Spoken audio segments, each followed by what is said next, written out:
In the year 1835, workmen digging foundations for a new gate post on Bray seafront unearthed several skeletons. On exposure to the air, the bones disintegrated, leaving only the teeth behind. Closer inspection revealed a number of coins among the dust of the bones, with the names Trajan and Hadrian engraved on them. Both were Roman emperors, dating from AD 97 to AD 138. Who these Romans or Romano-Britons were, and why they were buried here, will probably never be known. No further excavation took place, as the owner wanted a gate post, not an archaeology site.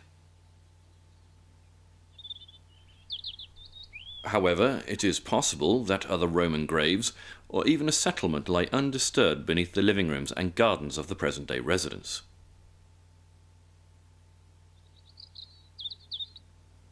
Traces of settlements dating back to the Bronze Age have been uncovered by archaeologists in the surrounding areas. And on the lower slopes of Bray Head stands Rahina Clig, an early medieval church. Of the Vikings who were plundering and establishing settlements on the coasts of Ireland in the mid-800s, nothing has been found. More than likely, they looked from their ships and saw nothing of consequence. It would be approximately another 250 years before the Norsemen's descendants would again survey this area fronted by a shingle beach, and this time they would stay. In 1170, Dublin was captured by the Norman knight Richard de Clare, otherwise known as Strongbow. After the conquest, Strongbow rewarded one of his knights, Sir Walter de Riddlesford, with a territory 12 miles south of Dublin. The main settlement was named Bray, from the Irish for hill.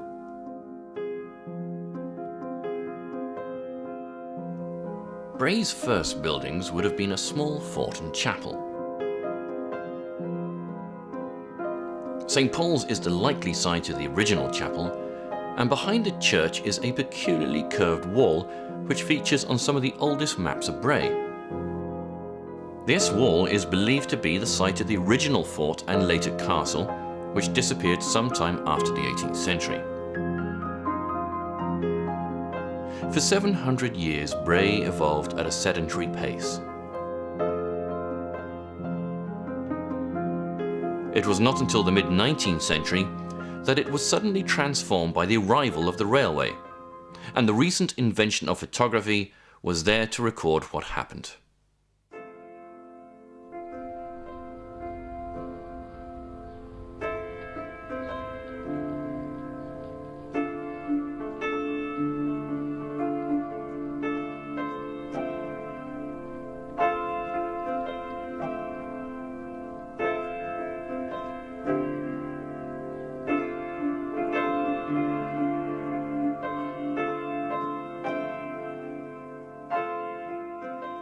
If history is a record of past people, places and events that resonate with and influence the present, then this is a modest history gleaned from the walls of an unassuming barbershop.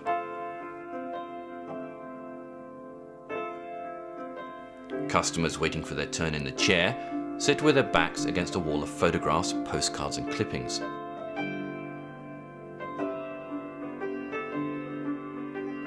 On the opposite wall, still more photos framed the large mirrors.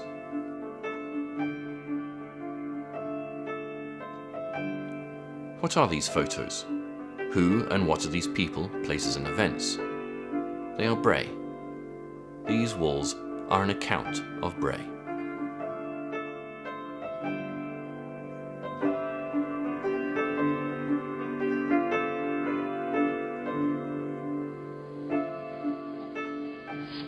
In 1854, the first train from Dublin arrived in Bray.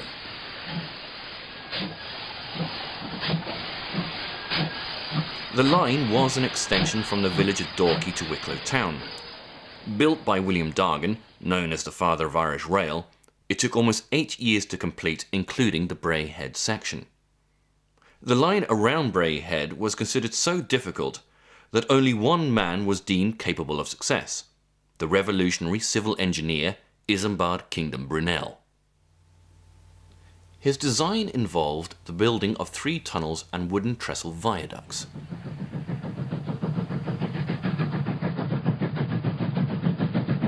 Although the section was successfully finished, a sudden subsidence in 1867 resulted in a collapse at the Brandy Hole Viaduct,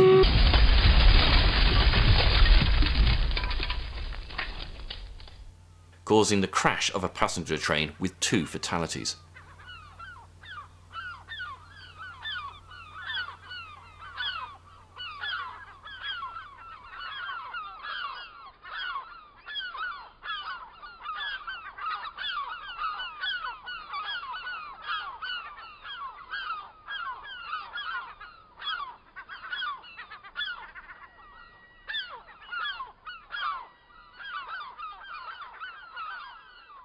The viaducts were eventually removed and replaced with stone embankments, but due to erosion, the tracks have been realigned a number of times since. This section is still occasionally referred to, somewhat unkindly, as Brunel's Folly.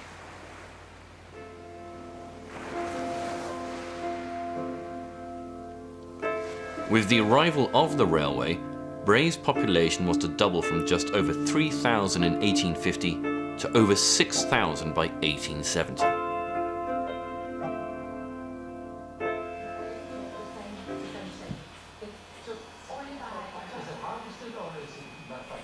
In the front room of an old townhouse on the Florence Road, Tommy McNulty has been running the executive barber shop for over 30 years. Tommy's father, Bernard, was also a barber. This is Bernard in 1943 cutting Sir Laurence Olivier's hair in the Norman style on the set of Henry V, which was filmed in County Wicklow. Next door to Tommy is a town hall bookshop run by Henry Cairns. Henry is a well-known and much admired local historian. It is from Henry's many publications, such as the Pictorial History of Bray, that he has generously donated many of the photos that now adorn Tommy's shop walls. He's over here in 1952 or 53. At the time there was a betting shop and a dark. That's right, Smith Valley, yeah. The dark bet was there, Aidan Bailey was there. Yeah. My father was in that shop right there. Yeah, yeah.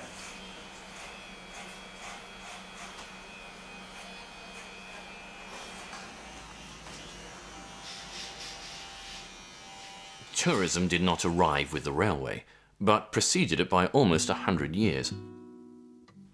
In the mid to late 1700s, a movement was sweeping Europe, Romanticism. Seen as a reaction against the Enlightenment, rationalism and the Industrial Revolution, it revelled in nature and its raw power. Whereas before people had feared nature, now they wanted to commune with nature. And Bray, with the sea, rivers, waterfalls, forests, and mountains had nature in abundance. This tourism was, of course, the pastime of the wealthy and the gentry, and when they came to Bray, there was only one place to stay.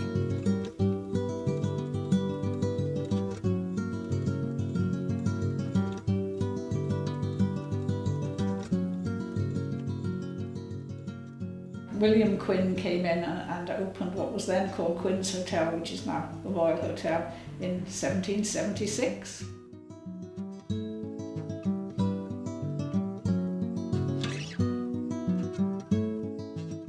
It had Quinn's Walk, which ran down roughly on the line of the Quinsborough Road, which was an avenue. The Quinns were very good businessmen, and they bought up all the land on long leases between the main street and the sea, and laid out this walk down to the seafront, so when you got up in the morning you could stroll down to the sea, and then you could call on the bathing women and they would give you your dip, and then you could go back to the hotel and rest, no doubt, after that.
Queensborough Road to this day has a distinct character and presence all of its own. Also known as the 40-foot because of its width, this road was to see the first substantial development after the arrival of the railway. Heading towards the sea, midway on the left-hand side, stood a quite extraordinary building, Bray's Turkish Baths. Opened in 1859 and built in the Moorish style, its facade was made up of a bold red and white brick checkered pattern and topped with minarets at the corners. The building was funded by William Dargan and operated by Dr. Richard Barber. Visiting the seaside at this time was not considered a leisure activity as we would know it today, but more of a health tonic. Bracing winds, cold bathing, exercise, or any other activity that was perceived to have medicinal benefits were the order of the day, and the Turkish bath was the latest therapy. The building ceased to operate as a bathhouse after only 5 years in 1864, after which it managed to limp on in various roles until 1980, when it was demolished and replaced by a parade of shops.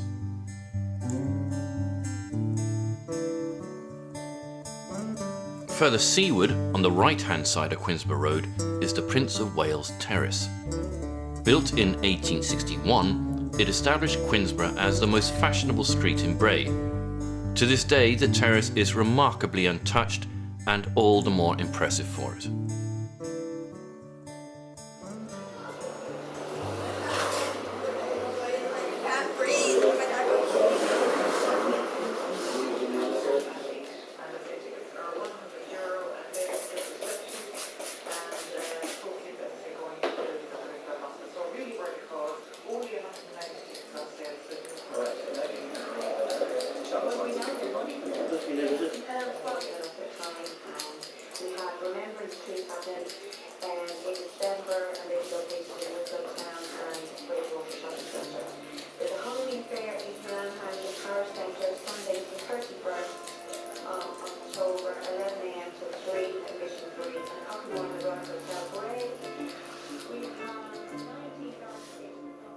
The railway was finished by the early part of 1854, and the directors of the Dublin and Wicklow and Wexford Railway Company had a big party, and then it was actually open to the public in July. Big excitement, lots of excursion trains started coming out from Dublin straight away, but of course it wasn't the place we know today. I mean, Bray was still fields between Main Street and the seafront. There were still little cottages along the shore. All this other development had to follow in the next years. For the first year, the only place you could get refreshments was in the railway refreshment rooms. So Edward Breslin took over the refreshment rooms, and various dinners and so on were held there. And Edward Breslin immediately started building a hotel just on the seaward side of the railway station, which was Breslin's Hotel. First of all, it was just called Breslin's Hotel, and then it was Breslin's Royal Marine Hotel, which of course looked much better on the note paper when you wrote home to your relatives in England saying where you were staying. And that was opened in May 1855.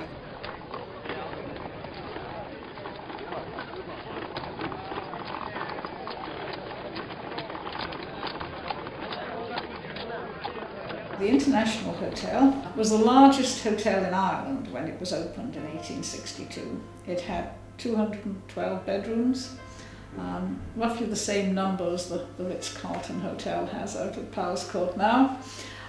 It was a great big structure. It also had what was novel in those days. It had water closets. In other words, it had bathrooms for the first time. And it had different levels of meals and so on. But it was very big. And the combination of that and Breslin's Hotel and the railway station meant that the entertainment, the focus of Bray moved from Quinn's Hotel on the main street down to the seafront. So this, in a way, John Quinn, by developing Queensborough Road and assisting in the development of Bray, in the end rather did for his own business, because who was going to stay on the main street if you could stay right down by the sea? Today, Breslin's Royal Marine is Katie Gallagher's public house, and John Brennan's International Hotel is the Bray Bowl bowling alley.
Opposite the site of the International Hotel is the Carlisle grounds.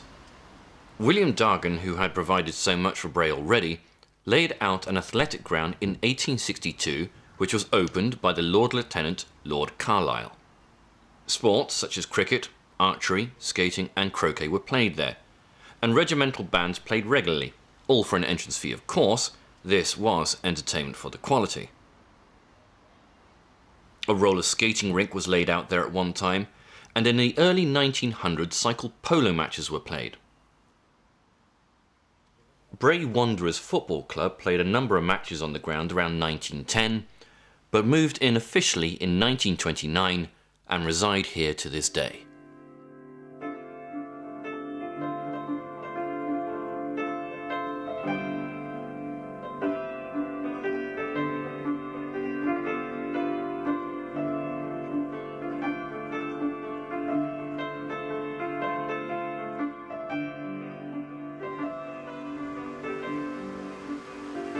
This small area at the south side of the bridge is the oldest part of Bray. The church that the Ridders had built was known as the Parochial Church of Durdach and was established on the site of the present-day St. Paul's. It is one of the oldest buildings in Bray, dating from 1609, although it has been much rebuilt and altered, with a spire, tower and nave and transepts being added over the centuries. It became a chapel of ease after the consecration of the new parish church, Christ Church, in 1863. Situated on the Rock of Bray, Christ Church was built to accommodate the growing Church of Ireland congregation. Supported and patronised by the 11th Earl of Meath, it was built from local granite in a simple French style. The tower and spire were added after the consecration and finished in 1870.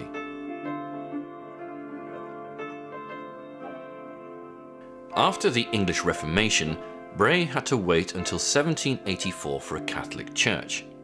This forerunner of the Holy Redeemer was built with the patronage of prominent citizens such as John Quinn of Quinn's Hotel. The chapel was upgraded to a substantial church in 1824 and extended again in the 1850s, and by 1870 the Holy Redeemer sat proudly facing onto Main Street. It was renovated again in 1895 and a new facade and tower were added in the 20th century.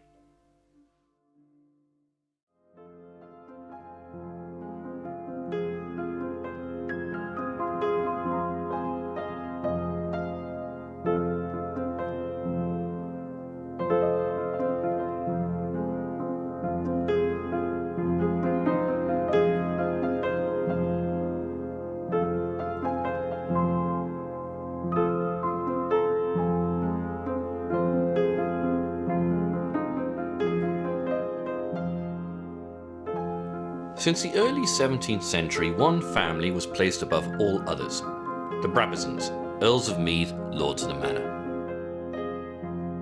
In 1875, the 11th Earl of Meath's son, Reginald Brabazon, arrived in Ireland.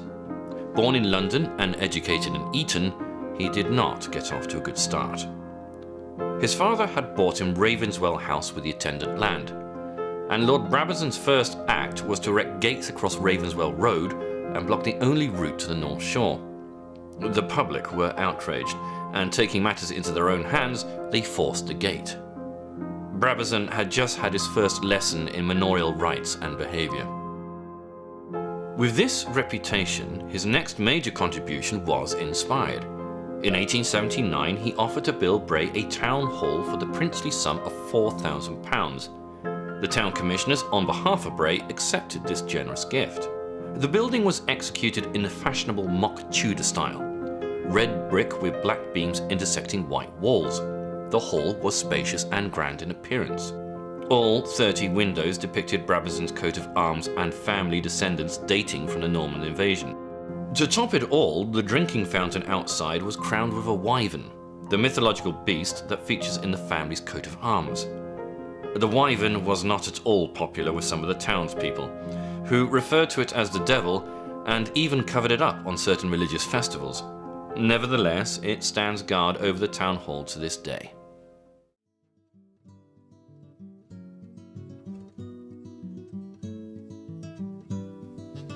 Within just over 5 years of the railway's arrival, development of the seafront was in overdrive.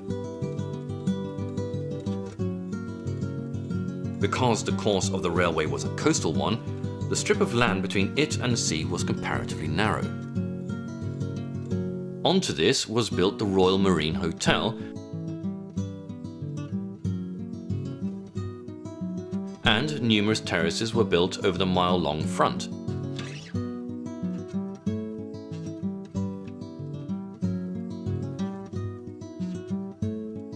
Starting with the Martello Terrace in the north and continuing to Fontenoy Terrace at the south end. A number of hotels, including the Esplanade and Lacey's Bray Head Hotel, were interspersed among these private residences.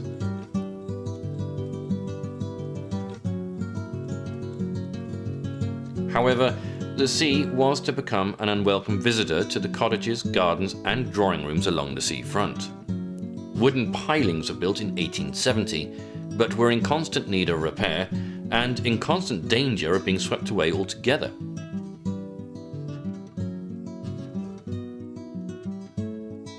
By 1870, the seafront had become what we would recognise today, with two exceptions: the harbour and the promenade.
When the Dublin and Wicklow Railway cut off access to the Dargle River with the building of a railway bridge in 1854, they were directed to provide a dock.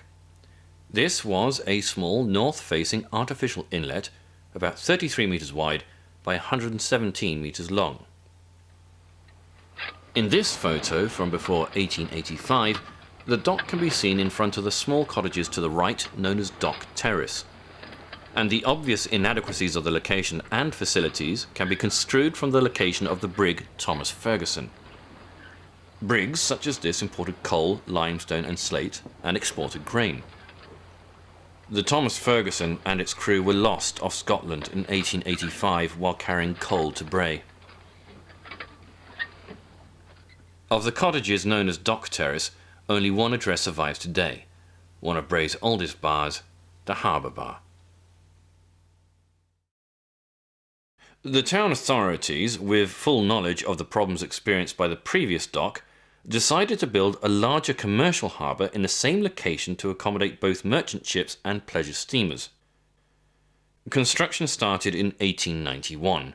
It lasted 6 years, cost £46,000, and delivered a harbour that was completely unsuitable and wholly inadequate for merchant or passenger ships. It was regularly choked with sand, and ships that did arrive could only dock at high tide, and were then stranded dry on their keels at low tide. The pier walls also suffered due to the constant attrition of the sea storms, with a portion of the north wall washed away in 1905, and the harbour lighthouse was to suffer a similar fate in 1957.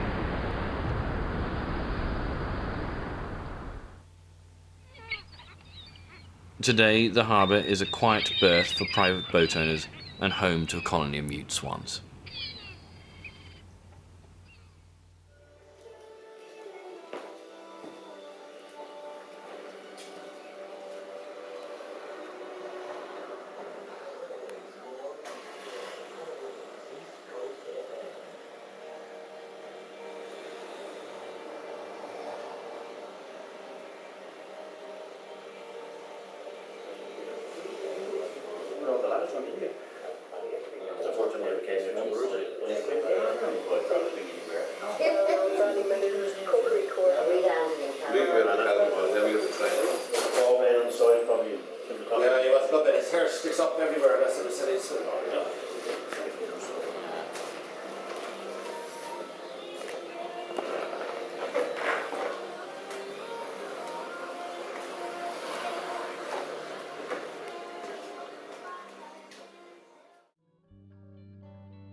Although the harbour never realised its full potential, the Grand Marine Promenade, as it was originally named, was a crowning amenity and focal point of the Victorian resort. From the 1870s, Bray underwent a transformation from an exclusive health and therapy resort to the tourist destination that we would recognise today. With a mile-long promenade, fronted by pommel-topped iron railings, and with additional ornamental ironwork providing seating, Bray was finally framed in a manner befitting its aspirations. With the arrival of the railway in the 1850s, tourism, or at least day tripping, had now become affordable to the majority. On one Easter Sunday alone, the population of the town was doubled, with the arrival of 4,000 visitors by train from Dublin. For those today who believe that the less salubrious elements that descend on Bray each summer are a recent addition, one can go as far back as the 1850s to the Donnybrook Fair. The 650-year-old fair, which had become at that point a byword for every immoral act that could be conceived, was finally closed down in 1855. To avoid any attempts to revive the fair, the Lord Mayor of Dublin encouraged the licentious mob to visit Bray instead, by paying half of all train fares travelling on what would have been fair day. Quality notwithstanding, Bray was now catering to large numbers. Bathing boxes were slowly giving way to bathing suits. The sexes, however, were still carefully segregated. Women and small children had the run of the main beach, with the men making use of the harbour area and the cove at the south end.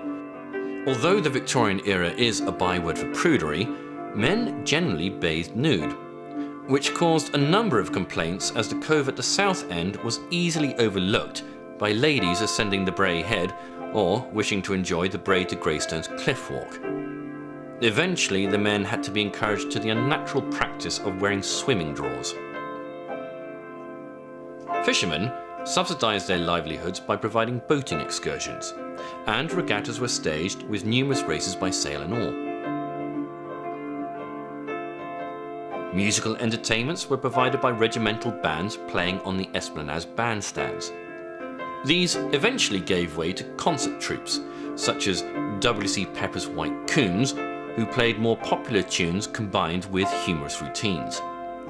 These, of course, were seen by certain portions of the establishment to be lowering the tone of the resort, and some attempts were made to dissuade them from playing by imposing prohibitive rents on the bandstands.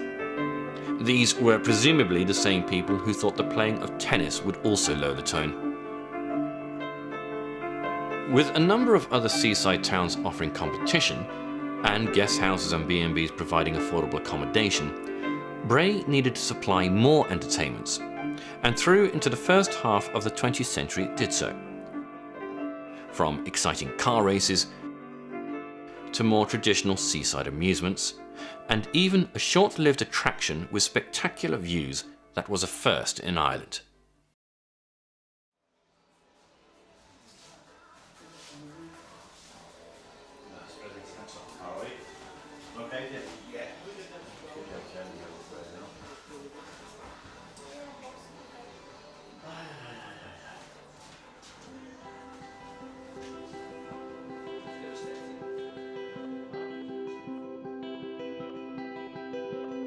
Opened in the 1920s on the side of Bray Head, the Eagle's Nest Cafe offered refreshments and the best view in Bray. With a dance hall to boot, it became the fashionable place to be.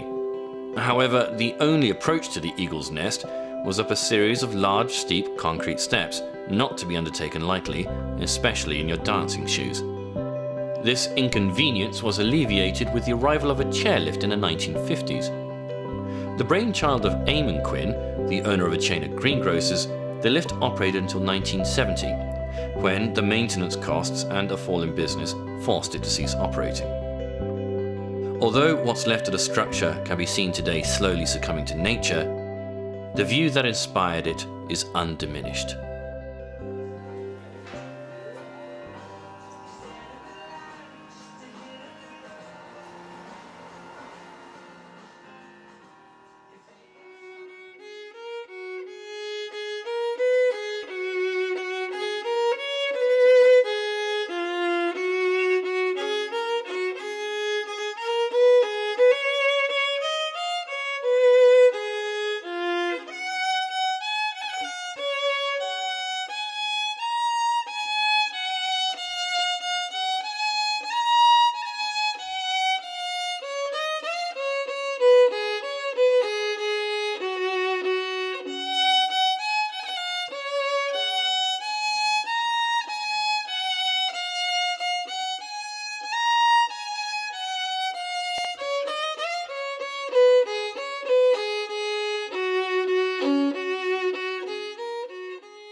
In the year 1941, just as the summer started, an old blind man and his fiddle departed the parish of Adrigol in the Barber Peninsula in West Cork.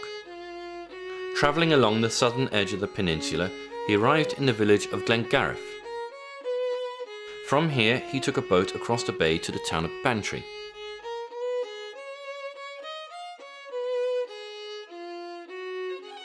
From Bantry, he travelled by bus to Cork City,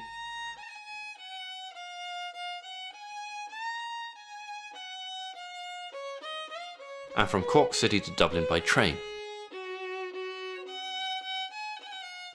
Finally, in Dublin, he took another bus south to arrive in Bray for the beginning of the summer season.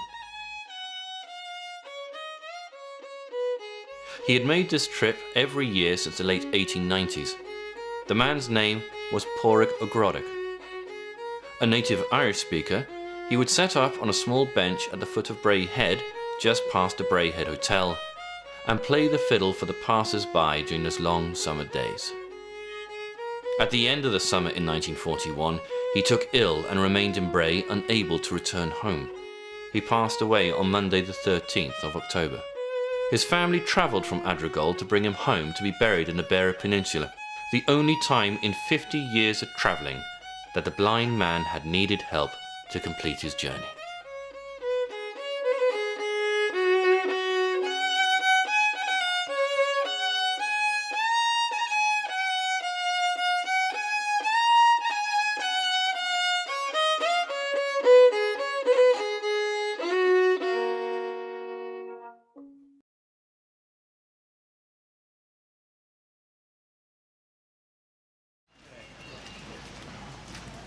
Another season, another change.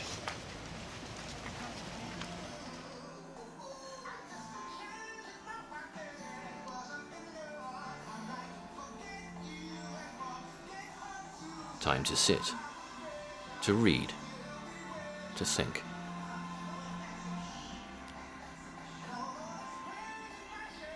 Bray has changed much over the years. From its humble beginnings as a Norman knight spoiler battle, to the grandeur of its Victorian aspirations, the exaggerated reports of its demise, and now to its present-day vibrancy.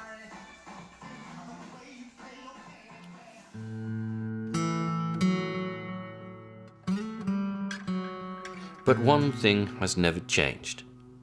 Although much chiselled, dynamited, burned, and even adorned, it remains immutable. The Bray Head.